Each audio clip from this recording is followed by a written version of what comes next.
Hey everyone, welcome back to another comic update. This is comic update number 4, kind of moving away from the, I guess, monthly update name, just because I feel like it's, one, added pressure, and two, sometimes I'm just not finishing, the monthly update pages by the end of the month, just because I got to color and do all that stuff. I definitely finish them inking wise, but usually I'll color all the updates pages within the same week. Just as like a batch kind of. So it just, I think, makes more sense to do these numbered, so it's not like I'm feeling rushed and pressured to get things out by the end of the month. But yeah, welcome back to another video. I know it's a little bit of a different format, and we'll talk about that, I guess, at the end, or maybe even in another video. But I kind of just wanted to change things up, try something new out, make things more visually interesting, hopefully, than just, camera down at the page. But kind of in this video, as we're kind of going to the comic, inking this time, by the way. Been wanting to get that recorded, but usually when I make the comic, it's very spontaneous and very just wanting to go at it, so I don't really think to hit record most of the time.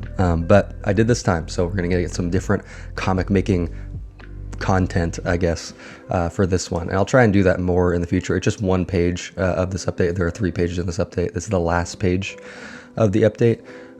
So also, if you want to go read the update and then come back to this video, that's probably the ideal thing to do, so you're not spoiled, right? But in this video, the main topic, the part for you, the viewer, that I wanted to get at is the real benefit of making a comic. So if you're, just starting out, or maybe you're experienced and you're thinking about making a comic, the biggest benefit I've found over, what would it be, the 50 pages I've made so far, is that it made me improve really fast. I'm an entirely different artist now from when I first started. I feel like I really understand, I'm still improving, obviously, and getting better, and the journey never ends, all that jazz. But I feel like I really have a better understanding of like posing, anatomy. I think I'm definitely still working on things like perspective, composition, but even those are getting better, right? Just kind of wanted to say, like, if you're thinking about making a comic, a TLDR of all that was, do it. It'll make you improve super fast, and you just it brings in every single fundamental of art into one thing, along with storytelling, right? And really just kind of expands your repertoire, right? Because story infuses everything you do as an artist.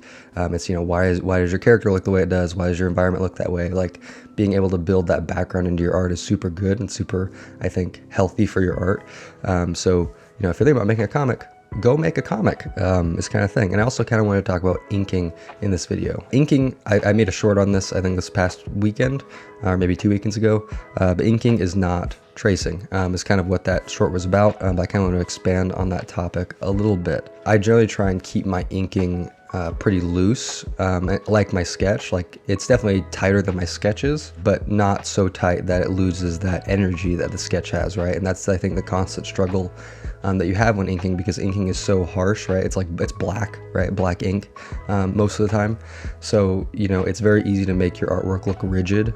So really just kind of trying to maintain that energy you had when sketching, when you're inking, is really, really good to do, right? You still want to define things more and still want to like tighten things up, but really finding that sweet spot for yourself, not tightening things too far to where they're like blocky and stiff, but not so loose that you just don't know what the heck something is, right? And that's kind of a constant line. I walk for sure. I think anybody who inks walks, where, it's succeed or fail, right? Sometimes you hit the mark, sometimes you don't. Sometimes, it's just okay, right? Sometimes it's not. But I think it's better to be loose than tight, in my opinion, in most cases. And, something that can really help with that is to use brushes. So I think that's a big reason why I use like brush pen, like fountain pens that are a bit more like flexible, stuff like that, is just because it requires me to be loose, right? It requires me to have good pressure control and to be kind of let go of any sort of rigidity, right, as much as possible. Not really pressing down so hard, being so defined with my mark making. And the next thing I want to talk about in this video is kind of going more into what I'm drawing here. In the story of the comic, we're kind of at the final push of issue 2. Things are kind of heating up. Crystal gets possessed by the Hagstone, right? Her dad / the Beast is kind of what I'm calling him, rips the Hagstone off of her neck, and she begins and finishes her transformation into the hag, or like the hag's possession of her body. This will be explained more in the next couple of pages and in issue 3 as this kind of scene plays out. It was really fun to draw these, and I think these pages out of the whole comic probably stretched me the most artistically, just because it had everything in there. Like some of the panels are just posing, really, like that kind of thing. But I feel like these panels really made me level up. They're not perfect, right? But they definitely have a different energy to them than some of the rest of the comic that I really, really like. And I'm really excited to kind of carry that into my other artwork as well. And you know, we're kind of at the final push here with the comic as well. And I'm excited to be done, to be honest. I'm still very excited about the project and, you know, that kind of thing. But I also have no idea what I want to do with it when it's done. If you have any ideas for that, if I should try and get it published or if I should keep it as webcomic, I feel like it's too, like, the format of it's so not like common, I guess. Like, it's also drawn on 8.5 by 11 paper, right? I didn't draw it on 11 by 17. So it would be a smaller like book, which I think why some of the images are, you know, a bit rougher than you would maybe see in an 11 by 17 book, is because, you know, they'd be smaller, right, on an actual page. I'm definitely gonna print it for myself, but I'm kind of starting to think about the end now, you know, and it's kind of weird because I'm working on this thing for like a little over a year at this point, and you know, by the time I'm done with it, it'll be like, I think, a year and a half that I've been working on it, at least starting drawing. So, you know, it's been a journey. You know, making comics is a marathon. It's definitely not a sprint. You know, definitely not unless you're making like a 10-page comic. But even then, like, it takes a lot out of you, and it's a lot of ups and downs, trying to stay passionate, especially at the part I'm at. You know, I think I just crossed over the hard part, right, where you just want to not do it anymore. And I'm like, well, I spent all this time on this, I'm gonna finish it, you know. And it's such an important thing to me, to you know, to make this as well. And I really like the story, and you know, it's definitely not perfect, right, but I'm just proud of myself for pushing even this far. But I'm really excited to finish it out, see where it goes, even if it goes nowhere.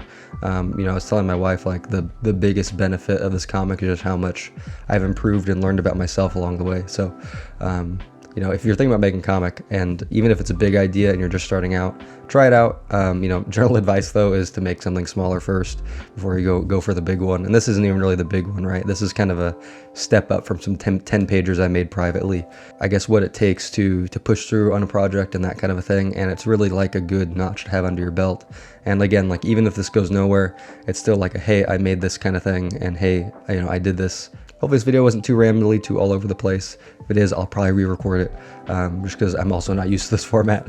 But if you like the video and you like this new format as well, let me know in the comments. Yeah, I hope you liked the video. If you did, feel free to leave a like, comment, subscribe, all that good stuff, and I'll see you when I see you.